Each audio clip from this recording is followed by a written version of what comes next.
2004లో రాజశేఖర రెడ్డి గారు ముఖ్యమంత్రిగా ఉండి మన్మోహన్ సింగ్ గారు ప్రధానమంత్రిగా ఉన్న మన కంటోన్మెంట్ ఏరియాలో డిఫెన్స్ ల్యాండ్స్ ఒక ఇంచు కూడా మనం తీసుకోలేకపోయినాం అధ్యక్ష. కానీ 2023 డిసెంబర్ 7న మనం బాధ్యత తీసుకున్న తర్వాత కేంద్ర ప్రభుత్వంతో చర్చించి ఒక సానుకూలమైన వాతావరణంలో దాదాపుగా 153 ఎకరాలు ఇటు షామీర్పేట వైపు అటు మేడ్చల్ వైపు ఎలివేటెడ్ కారిడార్ కట్టడానికి అవసరమైన రోడ్ల విస్తరణ కోసము భూసేకరణకు కేంద్ర ప్రభుత్వాన్ని ఒప్పించి ఈరోజు డిఫెన్స్కు జవహర్ నగర్లో వాళ్ళ ఫైరింగ్ రేంజ్ కోసం దానికి భూమికి బదులు భూమి ఇచ్చి ఈరోజు విస్తరణ కోసం ఒప్పించిన పనులు వేగంగా జరుగుతున్నాయి అధ్యక్ష. ఉత్తర తెలంగాణ మొత్తం అక్కడి వరకు వచ్చి బాటిల్ నెక్ అయిపోతుంది అధ్యక్ష. మీ కరీంనగర్ ఆదిలాబాద్ నుంచి ఆ ప్రాంతాల నుంచి ఎవరు వచ్చినా ఎగ్జాక్ట్గా మీకు ఆ కంటోన్మెంట్ ఏరియాకు రాగానే ఇంచు టు ఇంచు కదలాల్సిన పరిస్థితి వచ్చింది అధ్యక్ష. అందుకే ఈరోజు ఈవెన్ బేగంపేట ఎయిర్పోర్ట్లో కూడా ఎయిర్పోర్ట్ మధ్యలో నుంచి ఈరోజు అండర్ పాస్కి మనం అనుమతి తీసుకొచ్చినాం అధ్యక్ష. ఎయిర్పోర్ట్ అథారిటీ ఆఫ్ ఇండియా నుంచి దేశంలో ఎక్కడ కూడా పైన విమానాలు ఎగురుతుంటే ఎయిర్పోర్ట్ రన్వే కింద నుంచి రోడ్ ఎక్కడ లేదు అధ్యక్ష.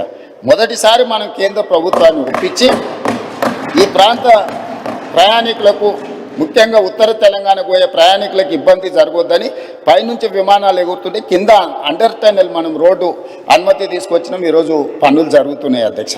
కాబట్టి ఈరోజు ప్రతి దగ్గర నల్గొండ జంక్షన్ హైదరాబాద్లో ఉంది అధ్యక్ష. ఎందుకు నల్గొండ చౌరస్తా అన్నారు అధ్యక్ష? కంప్లీట్గా నల్గొండ ప్రాంతానికి అక్కడి నుంచి వెళ్తాం. ఎక్కడి నుంచి నగరంలో నుంచి ప్రయాణం చేయాలన్నా నల్గొండ ప్రాంతానికి వెళ్ళాలి అని అంటే ఆ చౌరస్తాకి రావాల్సిందే.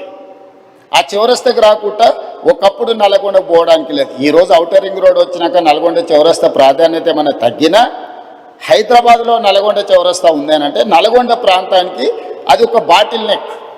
ఇవాళ ఎలివేటెడ్ కారిడార్ మనం పూర్తి చేసుకోబోతున్నాం. జూన్ జూలై వరకు దాన్ని కంప్లీట్ చేస్తే అటు సంతోష్ నగర్ వైపు కానీ ఇటు దిల్సుఖ్ నగర్ వైపు కానీ అటు మనకు నల్గొండ పోవడానికి అవసరమైన విజయవాడ ప్రాంతానికి పోవడానికి అవసరమైన ఎలివేటెడ్ కారిడార్స్ కూడా ఈరోజు మనం కంప్లీట్ చేసుకుంటున్నాం అధ్యక్ష. అదేవిధంగా మనకు బంజారా హిల్స్ కానీ జూబ్లీ హిల్స్ కానీ మాదాపూర్ కానీ లేకపోతే పంచగుట్ట చౌరస్తా కానీ ఈ ప్రాంతాలన్నీ కూడా ట్రాఫిక్ మోరార్లెస్ ఎయిర్పోర్ట్ పోవాలంటే మనకు హైటెక్ సిటీ వైపు నుంచి దుర్గం చెరువు వైపు నుంచి పోయే పరిస్థితి. ఈరోజు ఆ రోడ్లు విస్తరణ లేకపోవడం వల్ల రోడ్ నెంబర్ 45 రోడ్ నెంబర్ 36 పూర్తిగా వ్యాపార కేంద్రాలు మెట్రో రోడ్లన్నీ నిండుకపోవడం వల్ల ఈరోజు కమాండ్ కంట్రోల్ రూమ్ నుంచి ఎంఎల్ఎస్ కాలనీ నుంచి డిఫెన్స్ ల్యాండ్లో నుంచి మనకు దుర్గం చెరువు రామనాయుడు స్టూడియో పక్క నుంచి మినిస్టర్ హైకోర్టు జడ్జెస్ క్వార్టర్స్ నుంచి మహాప్రస్థానం పక్క నుంచి డైరెక్ట్గా మనము Kohinoor hotel Rayadurgam knowledge park వరకు ఎలివేటెడ్ కారిడార్ కట్టి ట్రాఫిక్ ఇటు నుంచి కూడా వెళ్ళడానికి ఈరోజు తీసుకెళ్ళి డైరెక్ట్గా మనకి ఈరోజు దానికి పివి నరసింహారావు ఎలివేటెడ్ కారిడార్ కూడా కనెక్ట్ చేయాలని ప్రతిపాదనలు పరిశీలనలో ఉన్నాయి అధ్యక్ష. ఈరోజు వీటన్నిటిని కంప్లీట్ చేస్తే మా ప్రయత్నం వల్ల ఒకటే, ఈ నగరంలో ప్రయాణికుడు మొదలైతే సిగ్నల్స్ దగ్గర ఆగే వ్యవస్థను తగ్గించాలి. ఫ్రీ లెఫ్ట్ మనం ఎంత వేగంగా వచ్చినా జంక్షన్కి రాగానే లెఫ్ట్కి పోవాల్సిన వాళ్ళు అక్కడ ఆగాల్సి వస్తుంది. దానికి ప్రధానమైన కారణం ఫ్రీ లెఫ్ట్ దగ్గర మనం బాటిల్ నెక్స్ని మనం క్లియర్ చేయకపోవడం, కరెంట్ పోల్చి పాతడం, లేకపోతే ఆటో వాళ్ళు అక్కడ అడ్డంగా నిలబెట్టడం. ఈరోజు ట్రాఫిక్ పోలీసులకు కానీ ఆపరేషన్ రోప్ అని పెట్టినాం. ఫుట్పాత్లు ఆక్రమించుకున్న అన్నీ తొలగిస్తున్నాం. ప్రజాప్రతినిధులు అందరూ కూడా సహకరించాలి. ఇది ప్రజల కోసం. చాలామంది ఫుట్పాత్ల మీద ఆక్రమించుకోవడం వల్ల ప్రయాణికులు కింద నడవడంతో యాక్సిడెంట్లలో చచ్చిపోతున్నారు.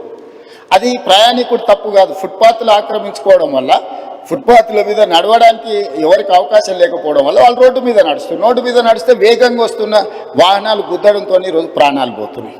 అందుకే కొంత కఠినం అనిపించినా, కొంతమందికి చిరు వ్యాపారులకు కొంత కష్టం అనిపించినా ఈరోజు ఫుట్పాత్ ఆక్రమణలు తొలగించడం ద్వారా ప్రాణాలను కాపాడాలనుకుంటున్నాం. ప్రయాణాన్ని సులువు చేయాలనుకుంటున్నాం. ప్రయాణికులకు ఇబ్బంది కలగొద్దు అని ప్రయత్నం చేస్తున్నాం. ఒక పక్కన ట్రాఫిక్ సమస్యను ప్రజాప్రతినిధులు ప్రస్తావిస్తారు, రెండవ పక్కన ఈ ఎంక్రోచ్మెంట్లను తొలగించినప్పుడు మళ్ళీ మీరు తొలగించడానికి వీలు లేదని 2 రకాల వాదనలు మనం వినిపిస్తున్నాం. ఇది సమస్యకు పరిష్కారం కాదు అధ్యక్ష. ఇప్పుడు ఫుట్పాత్ల మీద చిరు వ్యాపారులు ఉంటే వాళ్ళకు ఒక ప్లేస్ కేటాయిద్దాం. ఎక్కడైతే వాళ్ళు వ్యాపారాలు పెట్టుకోవడానికి అవకాశం ఉందో చిన్న చిన్న వ్యాపారాలు పెట్టుకోవడానికి ఎక్కడైనా ప్రభుత్వ భూములు ఉంటే వీళ్ళని తీసుకెళ్ళి అక్కడ పెడదాం. ప్రజలకు కూడా కొనుగోలుదారులకు కూడా సౌకర్యంగా ఉంటుంది అధ్యక్ష. అక్కడికి వెళ్ళి కొనుక్కోవడం, వాళ్ళ బండి పార్క్ చేసుకోవడం. అదేవిధంగా ఈరోజు కేబీఆర్ పార్క్ దగ్గర మీరు చూసారు, అదేవిధంగా ఓల్డ్ సిటీలో చూసిండ్రు, మల్టీ లెవెల్ కార్ పార్కింగ్ తీసుకొచ్చినాం అధ్యక్ష. భూమి మీద పెడితే కార్లు సరిపోతలేదని ఈరోజు కేబీఆర్ పార్క్లో వాకింగ్కి వచ్చే వాళ్ళకు మీరు పంజగుట్ట నుంచి టువర్డ్స్ జూబ్లీహిల్స్ పోతుంటే left hand side KBR park దగ్గర మల్టీ లెవెల్లో 20 లెవెల్స్లో కార్లు పార్క్ చేసుకోవడానికి ఆటోమేటెడ్ ఎక్విప్మెంట్తో ఈరోజు పార్కింగ్ చేసినాం. అది అక్కడ చాలామందికి సులువైపోయింది.